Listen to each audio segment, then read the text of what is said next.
con toda libertad.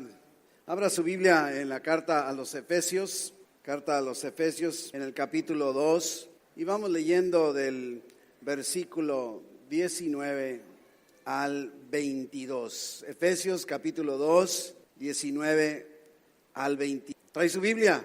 A ver, enséñamela. Eso es todo. Muy bien, muy bien.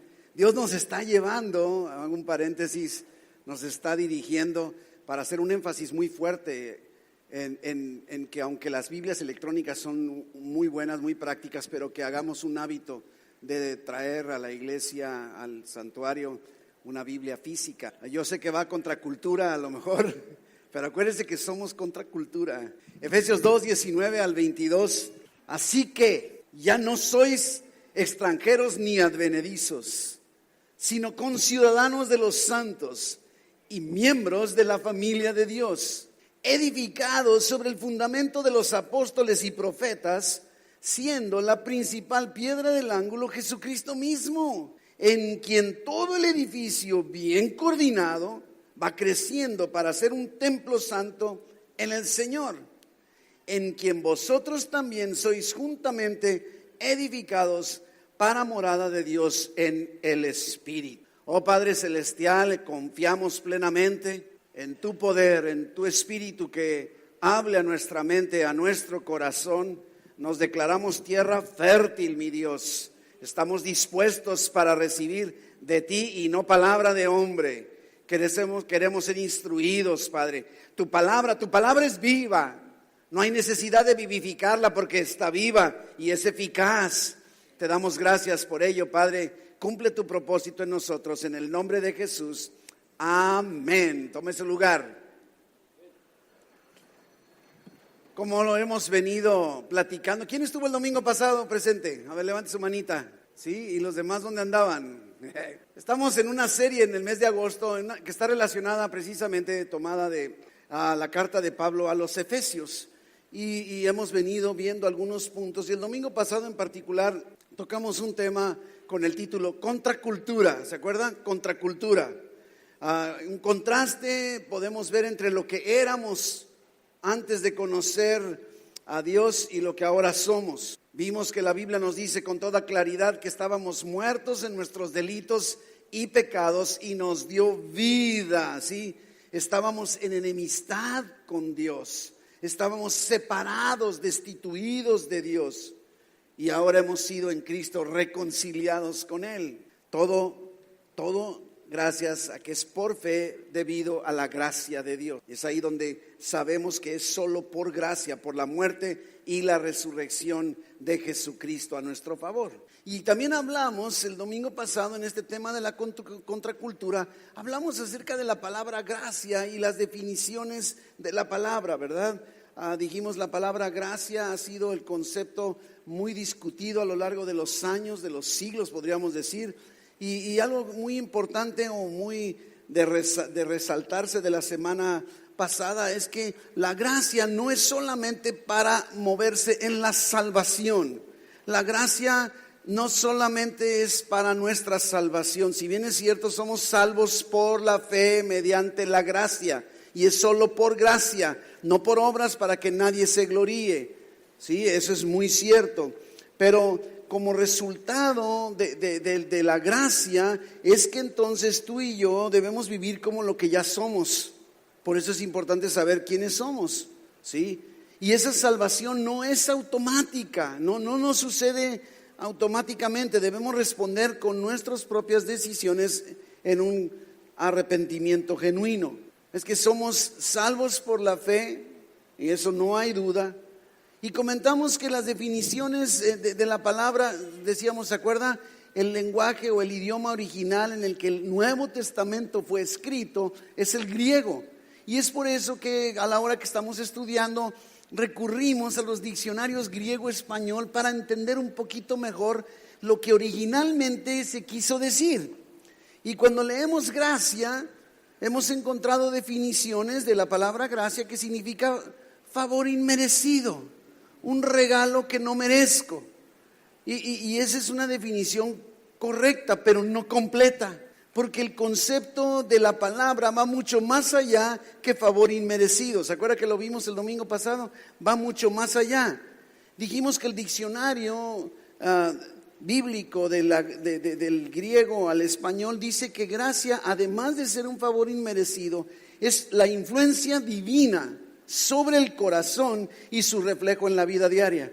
Eso es gracia. Entonces, quiere decir que hay como dos enfoques que se complementan de la gracia. Yo soy salvo por la fe, por la gracia, no necesito hacer nada, solo tengo que creer en Jesucristo como mi Señor y Salvador y recibo la salvación, es por gracia, favor inmerecido. No la merezco, pero la recibo. Pero una vez recibida la salvación por gracia como favor inmerecido, entonces también debo reconocer que esa gracia no deja de funcionar una vez que soy salvo. Una vez que vengo a Cristo, recibo la salvación por gracia, la gracia influye en forma divina sobre mi corazón para reflejarse en mi vida diaria hacia afuera. Somos salvos por la fe, pero habilitados para vivir sobrenaturalmente, para vivir contra cultura. ¿Recuerda? Estoy dándole un breve repaso. Y dijimos una buena definición, entonces podríamos decir con esta segunda concepto de la gracia es la habilidad inmerecida de Dios que nos da la habilidad de ir más allá de nuestra propia habilidad natural. La habilidad de Dios no merecida que nos permite movernos en lo sobrenatural. ¿Quién quiere moverse en lo sobrenatural? Yo creo que esto algo nos motiva a todos. Quisiéramos movernos en lo sobrenatural siempre, pues por gracia, y la gracia nos habilita para lograrlo. Y entonces el desarrollo de todo este concepto es que Dios nos salva siempre con un propósito. Y entonces ese propósito está relacionado con la iglesia. Y entonces viene la pregunta, ¿qué es la iglesia para ti? Mucho hemos hablado, enseñado, predicado acerca de la iglesia. Pero yo te preguntaría, ¿a qué vienes a la iglesia? ¿Qué estás haciendo el día de hoy aquí? No quiere decir que te vayas, nada más estoy diciendo, ¿qué te provocó que vinieras? ¿Por qué viniste? ¿Qué te mueve inclusive a venir cada domingo? ¿Qué es lo que te hace, verdad? Inclusive porque hay personas que para ellos iglesia es venir solo los domingos. Algunos, tristemente puedo observarlo, entran tarde y se van temprano. Algunos de ustedes los veo y de repente digo, ay, hace mucho que no veía a fulanito. No creo que no me doy cuenta, Y de repente digo, ahorita lo voy a saludar. ¿Cuál? Si salió más rápido que yo. Para cuando llego a la puerta ya está vacío el santuario. Eso nos sucedía hace muchos años, ¿verdad, Marilena? Nos sucedía, no me daban chance ni de llegar a la puerta porque corrían más rápido que yo. Pero muchos todavía tienen eso. Y dicen, no, pues voy a la iglesia. ¿Será eso la iglesia? ¿Será esto la iglesia? ¿Será esta reunión la iglesia? ¿Será el verdadero significado? Obviamente diríamos no. Y de eso vamos a hablar un poquito en esta tarde. La semana pasada estuvimos estudiando todo lo que nos fue dado como resultado de nuestra salvación por la gracia. Lo que obtuvimos, ¿verdad? Y algo que también ya aprendimos es encontrar ciertas palabras o claves conectoras, ¿sí? Que a lo mejor gramaticalmente pudieran pasar inadvertidas, pero son muy necesarias. ¿Cómo comienza 2:19 de Efesios? ¿Cómo comienza? ¿No trae su Biblia? ¿No que sí? Así que, ¿sabe qué? En pocas palabras, solo detengas ahí, está diciendo Pablo, por lo tanto, después de todo esto que te he venido diciendo en los capítulos anteriores, ahora déjame decirte, como resultado de aquello que ya te dije, ahora te voy a decir esto otro. Porque si no dirías, bueno, ya no soy extranjero. No, espérame. Como resultado de todo lo que te dije, y si escuchas todo lo que ya te dije, dice Pablo, entonces, por lo tanto, ya no sois extranjeros ni advenedizos. Ya no. En vez de eso, conciudadanos de los santos. Fíjese nada más. Y miembros de la familia de Dios. Así que, y Pablo describe entonces lo que ahora somos, y para hacerlo utiliza 3 metáforas. Yo no sé cómo lo veas, pero a mí me agradan las metáforas porque me permiten comprender sobre todo aquellos términos que no son fáciles de comprender. Entonces utiliza metáforas y aquí en este caso, solo en estos 4 versículos utiliza 3 metáforas. Nos habla que somos ciudadanos del reino de Dios, nos dice que somos parte o miembros de la familia de Dios y nos dice que conformamos un edificio que se está edificando, somos piedras en ese edificio. Debemos comprender bien lo que Pablo quiere decirnos. Somos la iglesia, la comunidad de Dios. Es muy diferente a la comunidad del mundo, contracultura. Así que veamos entonces brevemente estas tres metáforas que el apóstol Pablo utiliza. Y la primera que vemos es que nos dice que ahora somos ciudadanos del reino de Dios. A lo que es muy importante es que para Dios no hay ciudadanos de primera ni de segunda clase. No hay distinción por nuestra raza, nuestro color, nuestra estatura y ni por nuestro peso, ¿verdad? O sobrepeso, diría yo. No hay distinción. Somos ciudadanos del reino de Dios, ¿sí? Ahora, ¿qué significa ser ciudadano? Me podría preguntar. Ser ciudadano de un reino significa, o de un país, significa tener todos los derechos, los privilegios, no sé, de ese país, ¿verdad que sí? Creo que es un concepto que es relativamente fácil o más fácil comprender para nosotros los que vivimos en la frontera. Porque se habla mucho acerca de la ciudadanía y cuántas personas andan buscando la ciudadanía de los Estados Unidos. Entonces, mientras no seas ciudadano de Estados Unidos, aunque estés buscando lograrlo, mientras no lo seas, no tienes los derechos ni privilegios de los americanos o de los que viven allá, ¿sí? No tienes derecho a votar, no puedes libremente vivir o radicar allá, ¿verdad? No tienes derecho a lo tan ambicionada seguridad social para muchos, ¿verdad? ¿Por qué? Porque no eres ciudadano, a lo mejor todavía, para aquellos que están haciendo el trámite. Y creo que la pregunta sería muy lógica. Decir, bueno, una pregunta, si estuviéramos hablando de eso, es que fíjate que yo quisiera irme al otro lado. La pregunta sería, bueno, ¿cómo le hago para obtener mi ciudadanía? ¿Verdad que sí? Así es que entonces, a la luz de lo que estamos leyendo, creo que es bien válida la pregunta que dijéramos, ¿cómo le hago para obtener mi ciudadanía celestial? Porque dice que somos conciudadanos, ¿sí? Claro, en base a todo lo que ya nos enseñó, ¿sí? Entonces, de alguna forma, ¿cómo obtengo mi ciudadanía? Y yo vuelvo a decirles, a mí lo que me sorprende es la conexión tan exacta y tan clara en todas las partes de la Biblia, porque si nos vamos al Evangelio de Juan, en el capítulo 3, ahí póngale su dedito en Efesios y váyase a Juan capítulo 3, versículo 3 en adelante, encontramos un pasaje que creo que todos conocemos. Llega este experto, este erudito de conocedor de la religión, de la Biblia, que se llamaba Nicodemo. Y Nicodemo llega a conversar con Dios, con Jesucristo. Está queriendo saber cómo, como si dijera, oye Jesús, ¿cómo le hago para obtener mi ciudadanía? Aunque todavía no está hablándose de ese concepto, pero Jesucristo sí se lo voltea para allá. Esto es lo increíble. Y ¿sabes algo que me sorprende? Nicodemo llegó a buscar a Jesús de noche, donde nadie se diera cuenta. No quería que supieran que estaba buscando a Jesús. Y conforme vemos para el final de los evangelios, nos damos cuenta que algo sucedió en la vida de Nicodemo, que ya no andaba de la secreta, ya no andaba escondido. Al contrario, hasta va y habla a favor de Jesús ante las autoridades. Fíjese nada más, ¿qué habrá sucedido en Nicodemo? Y yo creo que está aquí en la conversación que tuvo con Jesús, y Jesús le dice, ¿sabes qué? De cierto te digo. Como dicen los muchachos, la neta, es lo que está diciendo Jesús. Mira, la neta, Nicodemo, el que no naciere de nuevo no puede ver el reino de Dios. Y Nicodemo lógicamente dice, a ver Jesús, ¿cómo puede un hombre nacer siendo viejo? ¿Puede acaso entrar por segunda vez en el vientre de su madre y nacer? Así como, ay Jesús, se me hace que estás nacer de nuevo. Y respondió Jesús, y mire, observe, aquí está el requisito de la ciudadanía. De cierto te digo, que el que no naciere de agua y del Espíritu, no puede ¿qué? Entrar, ¿a dónde? Al reino. No puede ser ciudadano. En pocas palabras, tienes que nacer de nuevo, Nicodemo, para que tú seas ciudadano del reino de los cielos. ¿Lo logra ver? Es lo que está diciendo Jesús. Tenemos que adaptarnos a nuestros contextos, pero esa es la verdad. Y entonces lo aclara por si queda duda. Dice, lo que es nacido de la carne, carne es. Y lo que es nacido del Espíritu, Espíritu es. No te maravilles de que te dije que es necesario nacer de nuevo. Y todavía le avienta otra ilustración. Dice, el viento sopla de donde quiere y oyes su sonido, mas no sabes de dónde viene ni a dónde va. Y dice, así es todo aquel que es nacido del Espíritu. No podemos comprender, pero nacer de nuevo en lo espiritual nos hace obtener la ciudadanía del reino de los cielos. Cuando yo nazco de nuevo, me vuelvo conciudadano contigo que ya naciste de nuevo. Ahora, lógicamente la pregunta sería, ¿en qué consiste nacer de nuevo? Sería lo que sigue, ¿verdad? Pero la ciudadanía celestial se obtiene naciendo de nuevo. Es el único requisito, ¿sí?, para ser ciudadano celestial.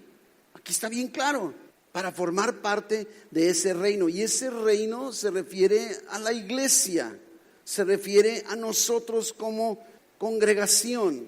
Y ahorita vamos a explicar el concepto del nuevo nacimiento. Y los que formamos parte de la iglesia somos ciudadanos del reino de Dios. Así de fácil, así de sencillo. La iglesia no es un edificio. La iglesia somos nosotros, somos tú y tú y yo.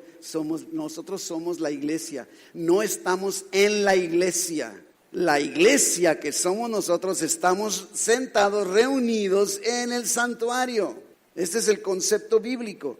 El reino de Dios, por otro lado, no se refiere a un territorio ni a una estructura religiosa. No puede ser confundido con ninguna denominación humana. El reino de Dios es el reinado soberano de Dios sobre los corazones de su pueblo, habitantes, sobre cada uno de nosotros. Por eso es que el mismo Pablo en Filipenses dice que nuestra ciudadanía está en los cielos. Necesitamos comprender esta realidad. Tú te puedes, mire, le voy a poner un ejemplo. Y digo, yo sé que a lo mejor usted no, ¿verdad? Nada más yo, pero sucedió mucho, sobre todo ahora ya hemos creado mucho en México la cultura de cuidarnos con nuestro cinturón de seguridad. Pero normalmente, ¿qué hacíamos? Y yo me declaro culpable, no me gozo de ello, pero me declaro culpable, que en muchas ocasiones yo andaba en Tijuana sin cinturón de seguridad, pero en cuanto cruzaba al otro lado, me ponía el cinturón de seguridad. ¿Usted no? ¿Nada más yo? Mire, dice, me declaro culpable. Dicen, sí, ¿sabe por qué? Porque usted sabía que en aquel reino, en aquel país, si no te pones cinturón de seguridad, sufre consecuencias monetarias o de otro tipo, ¿verdad?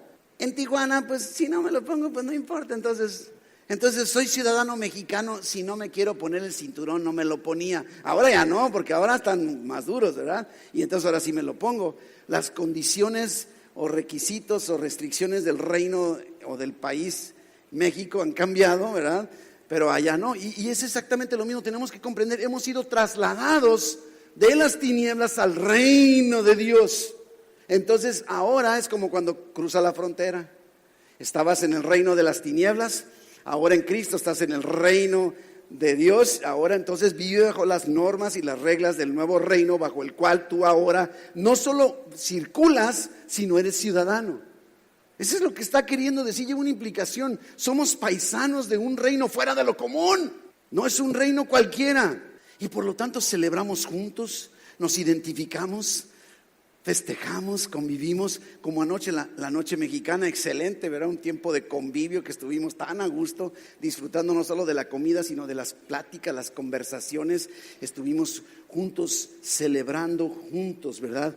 Pero este es un reino sobrenatural. Y ese trasladar de darnos la ciudadanía en nuestro nuevo nacimiento tiene un propósito. Dice Primera de Pedro, capítulo 2, versículo 9, ¿sí? Que somos pueblo adquirido por Dios para, ¿sí?, anunciar las virtudes. ¿Se fija? Dice, en otro tiempo no eras pueblo, pero ahora ya eres pueblo de Dios. En otro tiempo, dice, no habías alcanzado misericordia, pero ahora sí, dice el versículo 10. Así que somos ciudadanos del reino de Dios. El requisito para obtener esa ciudadanía es nacer de nuevo. ¿Hasta aquí estamos bien? No he dicho nada fuera de la Biblia, ¿verdad? Número 2, utiliza una segunda metáfora el apóstol Pablo, ahí mismo en el versículo 19, y dice, miembros de la familia de Dios. Ahora se mueve de hablar de un reino, ahora se mueve a hablar de una familia. Creo que es un concepto que también es fácil que entendamos. Somos miembros de la familia de Dios. Ahora, nos ha venido diciendo en la Biblia, y Pablo también, de que fuimos adoptados. Esta es una realidad que debemos comprender con toda claridad. Porque, y lo he platicado en muchas ocasiones, ¿saben? Yo a veces inicio conversaciones para hablar de Cristo y de la Biblia. Y yo pregunto, ¿tú crees que tú eres un hijo de Dios? Y yo he compartido con ustedes, hasta la fecha, ¿sabes que no me he encontrado una persona que me diga que no siente que es hijo de Dios? ¿Sabe que todo el mundo vive creyendo que son hijos de Dios? Y la Biblia me dice, no, todos somos creados por Dios. Pero para ser hijos de Dios, espérame tantito, tiene que adoptarme mi papá espiritual. Esto es bien importante. Tú y yo nacemos como criaturas de Dios, pero inclusive dice Génesis capítulo 5, los primeros 3 versículos de Génesis 5, nos dice con toda claridad que Adán y Eva fueron creados por Dios a imagen y semejanza de Dios. Pero luego dice, y después Adán y Eva engendraron hijos a su propia imagen y semejanza. Así es que todo ser humano nacemos con la imagen y semejanza de Adán y Eva, que están en pecado, separados de Dios. Y entonces entendemos por qué la Biblia dice, por cuanto todos pecaron y están destituidos de la gloria de Dios, por eso estamos en enemistad. ¿Por qué? Porque nacemos naturalmente con una imagen, una herencia de pecado que nos ha sido transmitida. Necesitamos una adopción, esa es la realidad. Y ahora entonces podríamos decir, bueno, así como dijimos, ¿cómo obtengo mi ciudadanía? Diría, bueno, ¿cómo tengo mi ciudadanía? Ya lo vimos, nace de nuevo. Ahora la pregunta en este caso de la familia, diríamos, bueno, ¿cómo puedo lograr que Dios me adopte? ¿Cómo le hago para que Dios me adopte? ¿Qué tengo que hacer para que Dios me adopte? ¿Querías saber eso? Mi hermano, qué bueno que me lo preguntas, déjame decírtelo. Vámonos al Evangelio de Juan, en el capítulo 1. ¿Sí? Juan capítulo 1, y allí en los versículos 12 y 13. Y observe, porque también como dice, más a todos, nadie está excluido, ¿verdad? Pero a todos los que ¿qué? Le recibieron, a los que creen en su nombre, les dio potestad, derecho, ¿sí? Potestad de ser hechos hijos de Dios. O sea, adoptados por Dios. No éramos hijos de Dios, éramos creados por Dios. Y si creemos en Jesús y recibimos a Jesús, entonces Dios nos adopta. Y tengo una carta de adopción. ¿Cómo entonces puedo ser adoptado para ser un hijo de Dios, para ser miembro de la familia de Dios? Creer en Jesús y recibirle. Eso es nacer de nuevo. ¿Logras ver la conexión de la palabra de Dios que está tan conectado? Son metáforas, pero que conducen a la misma realidad. A la misma realidad. No podemos perdernos de esta verdad. Entonces, inclusive por eso nos dice ahí desde un principio, lo vimos en Efesios 1:5, dice que fuimos predestinados para ser adoptados hijos suyos. Y predestinado no quiere decir que ya fuiste destinado para eso. Dios te diseñó para que llegara a un punto en el que tú tomaras la decisión de decir, decido creer en Jesús, recibo a Jesús en mi vida. Entonces, como consecuencia, como resultado, Dios me adopta como su hijo. Y ahora soy no solamente su hijo, sino soy ciudadano de su reino. Ese es para lo cual tú fuiste creado. Y mientras no des ese paso de nacer de nuevo, de creer en Jesús y recibirle, estás alejado, fuera, desviado del propósito para el cual Dios te creó. Fíjate nada más. Y podrás entender entonces por qué tantos tropiezos en la vida. Pero habla precisamente eso, somos sus hijos, somos miembros de la familia de Dios. Por eso es que entre cristianos nos llamamos hermanos, porque tenemos el mismo papá espiritual, hermanos, hermanas, ¿sí? Y ser miembro de una familia, salvo sus excepciones, porque entiendo que hay ciertas familias complicadas, dificultosas, pero significa vivir en comunión, en afecto, en cuidado, en soporte unos con otros, pasar tiempo juntos, reunirnos como familia, orar unos por otros. Pero no basta, ¿sí? No basta. Imagínate que tú dijeras en plan familiar, dijeras, no, pues ¿sabes qué? Es que mi familia y yo nos reunimos todos los domingos a las 10 de la mañana en el parque fulano. ¿Será suficiente eso para vivir una vida en familia? No. Y mientras más grande sea la familia que se concentra, más difícil será. Entonces tenemos que comprender que una familia debe mantener sus relaciones estrechas también fuera, y en este caso si lo hablamos de la familia de Dios como iglesia, fuera del domingo también. No solamente esto que está sucediendo. Es más, esto no es comunidad en realidad, porque comunidad implica mucho más. Necesitamos vernos como familia que somos también entre semana. Y por eso los varones venimos los lunes en la noche y luego venimos los miércoles a ser instruidos en la palabra, y las mujeres vienen el viernes en la mañana también a ser ministrados, los jóvenes en la noche, ¿verdad? La edad dorada una vez al mes, y así podemos seguir hablando de todo lo que está sucediendo, porque somos una familia y necesitamos convivir, y además para eso existen los grupos pequeños. Son los tiempos de convivio familiar, de la familia espiritual, la familia de Dios. Ahorita hablaremos un poquito más de eso. La tercera metáfora que el apóstol Pablo utiliza, mira lo que dice el versículo 20 en adelante. Ahora cambia, está hablando de ciudadanos, está hablando de familia, y ahora cambia y dice: edificados sobre el fundamento de los apóstoles y profetas, siendo la principal piedra del ángulo Jesucristo mismo, en quien todo el edificio, y miren la palabra, bien coordinado, va creciendo para ser un templo santo en el Señor, en quien vosotros también sois juntamente edificados para morada de Dios en el Espíritu. Se fija, Pablo está cambiando ahora esta metáfora.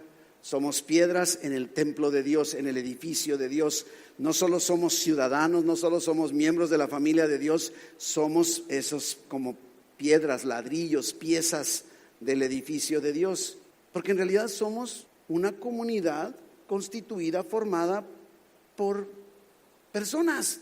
No somos un edificio. No podemos confundirnos con un edificio. Y cuidado cuando, yo entiendo, voy a la iglesia, entendemos que nos referimos a este santuario, ¿verdad? Pero en el sentido estricto de la palabra, no, tú no vienes a la iglesia, tú eres la iglesia. Este concepto debe quedar bien arraigado en nuestros corazones, en nuestro corazón precisamente.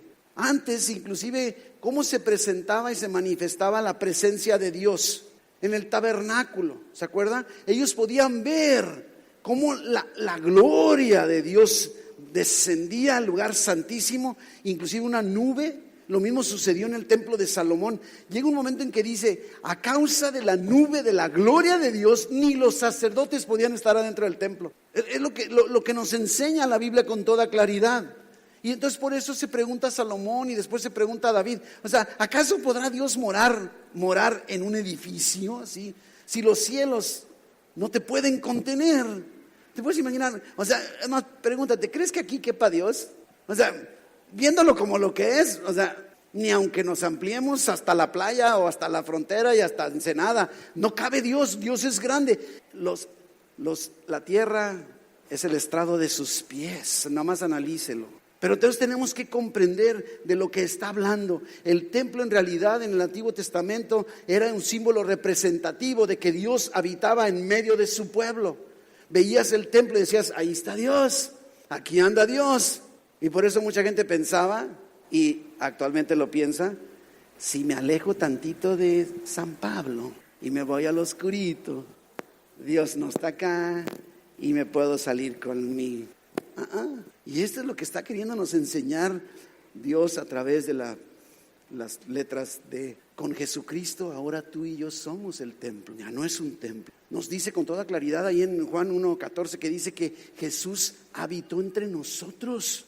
La gloria del unigénito. Ahora, eso que no podemos comprender, aquí no cabe y sin embargo cabe aquí. Oye, esto es increíble. Solo Dios puede lograrlo, ¿sí? Somos ese edificio. Sí, somos ciudadanos, somos miembros de esa familia, pero también somos parte de un edificio espiritual. Somos parte del templo de Dios, ¿sí? Y ese edificio necesita un fundamento. Todo edificio necesita, toda estructura necesita cimientos, necesita fundamentos. ¿Cuál es el fundamento de acuerdo a lo que estamos leyendo en el versículo 20? Edificados sobre el fundamento de los apóstoles y profetas, siendo la principal piedra del ángulo Jesucristo mismo. ¿Que hay que montarnos sobre los profetas? No, está hablando acerca de la enseñanza. Entonces, ¿en qué estamos siendo edificados? ¿Sobre qué fundamento? Estamos edificados sobre el fundamento de la palabra de Dios, siendo Jesucristo el centro de todo. Esto es el edificio espiritual en el que tú y yo formamos parte. La piedra angular del cimiento es Jesucristo. Y no podemos movernos de ese fundamento. Y por eso es que en nuestra iglesia evangélica San Pablo enseñamos lo que la Biblia dice, centrados en Jesucristo y en ninguna otra cosa más. Ese es el fundamento del edificio que somos tú y yo, un edificio espiritual que está siendo edificado, que está construido, ¿verdad? Las piedras usadas en la construcción. Y dice, todo el edificio bien coordinado, ¿verdad? Va creciendo. Y es lo que podemos recordar, estamos siendo santificados, estamos creciendo, estamos madurando, ¿verdad? Somos piedras vivientes. Somos nosotros los creyentes, cada uno de nosotros esas piedras vivientes, y por eso el apóstol Pedro precisamente lo habla acerca de piedras vivas. Eso somos tú y yo.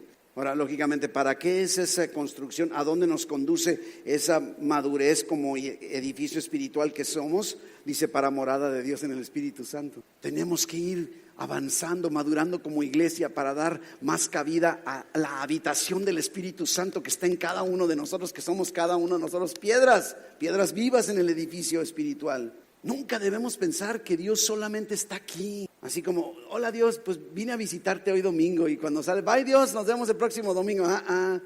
Si naciste de nuevo, el Espíritu Santo va contigo, no hay escapatoria, ahí va contigo. Siento de sí, ahí donde andabas, ahí estaba el Espíritu Santo contigo. Sí, claro está, nos dice que Dios no habita en templo hecho de manos, ¿verdad?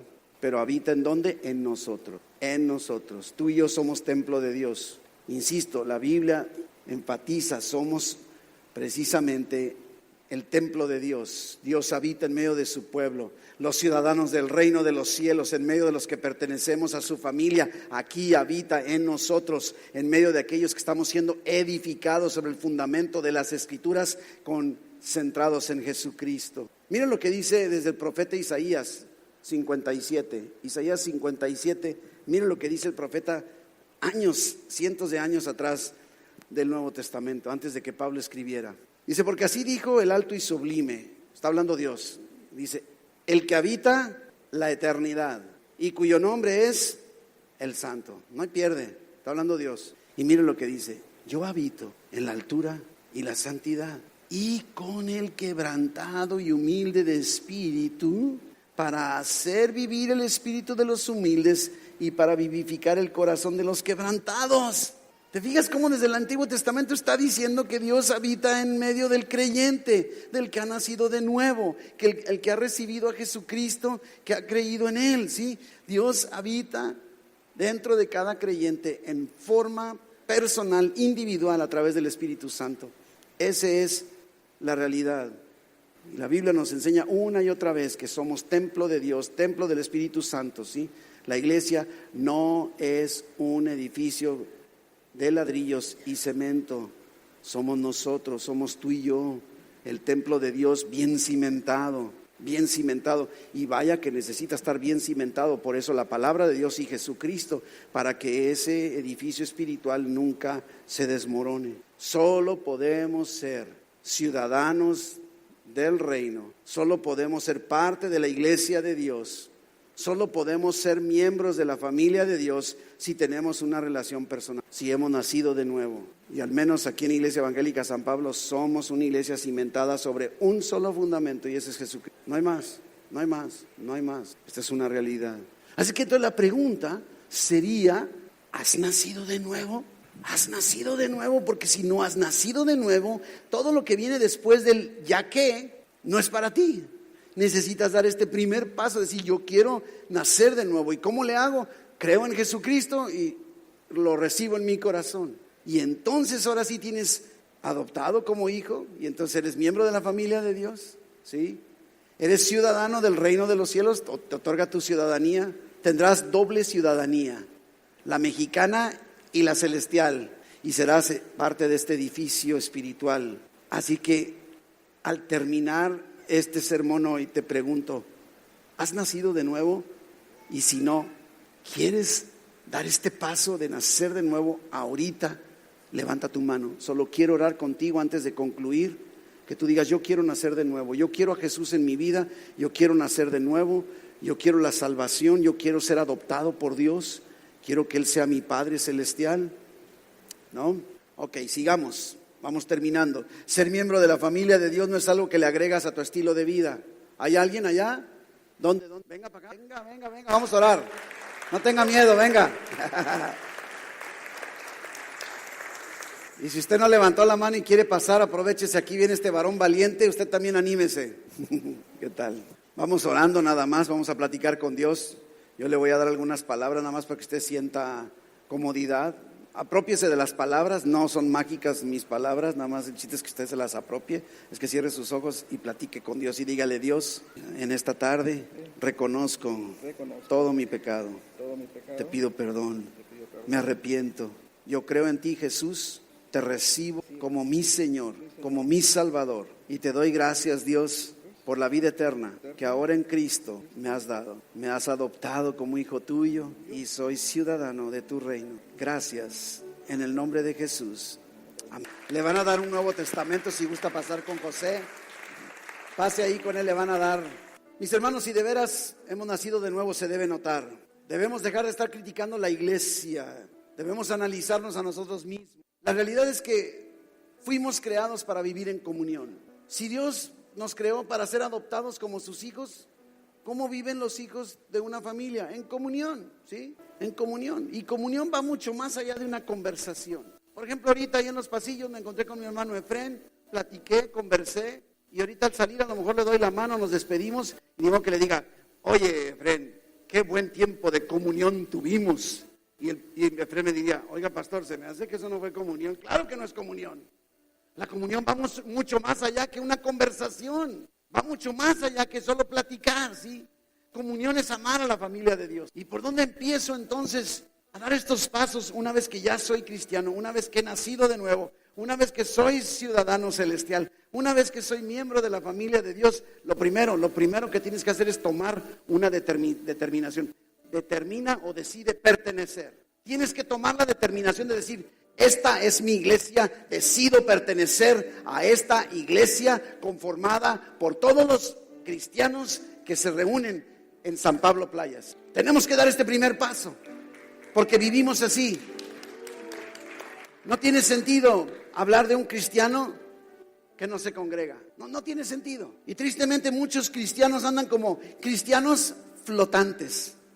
Flotan en esta iglesia, flotan en aquella, flotan en esta otra, y van flote por todas partes, ¿sí? Como de charco en charco. Quise usar la palabra charco. Cristianos flotantes. Decide de una vez por todas. Decir: sabes que ya he escuchado cómo es San Pablo Playas, qué se predica, cómo está organizada, cómo está estructurada, qué es lo que hace, y tomo mi determinación. Sí voy a pertenecer a la Iglesia Evangélica San Pablo. Creo que tenemos que tomar esa determinación todos los que estamos aquí. Muchas de las cosas que le hacen falta a nosotros como iglesia, como cuerpo de Cristo, es porque muchos no han tomado esa determinación de decir: decido pertenecer, o decide pertenecer a otra iglesia. Yo te lo digo aquí a San Pablo porque aquí estás. No estoy yendo a sacar a la gente de otras iglesias. Aquí estás, aquí te digo: decide pertenecer a la Iglesia Evangélica San Pablo. Toma ya tu identidad, porque así es como debe suceder. Porque en la iglesia es donde se vive la vida cristiana. Y si quieres crecer, si quieres madurar, si quieres ver el mover de Dios en tu vida, necesitas decidir ser miembro de una iglesia, y en este caso de esta iglesia, porque aquí estás, insisto. Puedes ser miembro de cualquier iglesia, pero decídete ya. Me atrevo a pensar que muchas de las cosas que no has podido experimentar es porque no has tomado la decisión. Vieras cuántas cosas están sucediendo, a lo mejor tras bambalina, tantas cosas que se están dando. Y no te das cuenta porque no has tomado la determinación de pertenecer, de ser miembro de esta familia. Pero también debemos, número 2, aprender a compartir. Y no me estoy refiriendo a compartir finanzas. No fuimos hechos tú y yo para vivir en aislamiento. Fuimos hechos para compartir de nuestro tiempo, de nuestro consejo, escuchar, platicar, la compañía, conversar. Y es en la medida que nos reunimos, no solo en domingo, sino en otros días, que desarrollamos relaciones profundas. Qué bonito es poder estar platicando como anoche con tantas personas con las que tuve oportunidad de conversar a ratos. Y eso es precisamente de lo que se trata. Los grupos pequeños de los que hablaba. Es necesario que tome la determinación. ¿Cuántos de ustedes están en un grupo pequeño? Levante su mano. Fíjese, menos de la mitad. Y yo te diría, mi hermano, gracias. Es más, ¿por qué no le damos un aplauso a todos aquellos que están en un grupo pequeño?